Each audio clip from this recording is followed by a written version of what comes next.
ঠাকুরমা স্বামীজির আতুল চরণে শতকোটি প্রণাম জানিয়ে আজকে পড়ছি ব্রহ্মার্পণম ব্রহ্ম হবির ব্রহ্মাগ্ন ব্রহ্মণা হুতম ব্রহ্মৈব তেন গন্তব্যং ব্রহ্মকর্ম সমাধিনা। গীতায় আছে এই শ্লোকটি।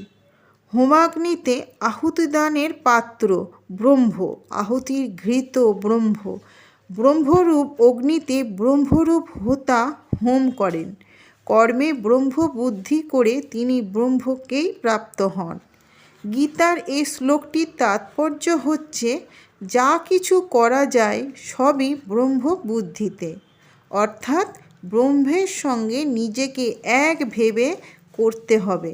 তাহলে সমস্ত জীবনই এক অখণ্ড যজ্ঞস্বরূপ হয়ে যায়, যাতে কর্তা কর্ম করণ অভীষ্ট এ সবই ব্রহ্ম।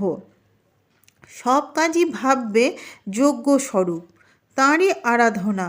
খাবার সময় ভাববে খাদ্য তিনিই, ভোজন ব্যাপারটিও তিনি, তার কারণও তিনি, অর্থাৎ যে ইন্দ্রিয়াদির সাহায্যে আমরা খাই তাও তিনি, আবার ভোক্তাও তিনি। ব্রহ্মরূপ জঠাগ্নিতে যেন অন্ন আহুতি দিচ্ছ, এই বুদ্ধিতে আহার করবে। শুধু খাওয়া কেন, জগতের প্রত্যেক জিনিসে, প্রত্যেক কাজে, প্রত্যেক চিন্তায় এই ব্রহ্মবুদ্ধি আনতে হবে। এই হচ্ছে জীবের সমস্ত কর্মফল নাশের একমাত্র উপায়, কারণ তার কর্ম ব্রহ্মপ্রাপ্তি ব্যতিরেকে আর কোনো ফল উৎপন্ন করে না। আমাদের সকল কর্মের মধ্যে, সকল উদ্দেশ্যের মধ্যে ভগবানকে আমরা যেন প্রতিষ্ঠিত করতে পারি।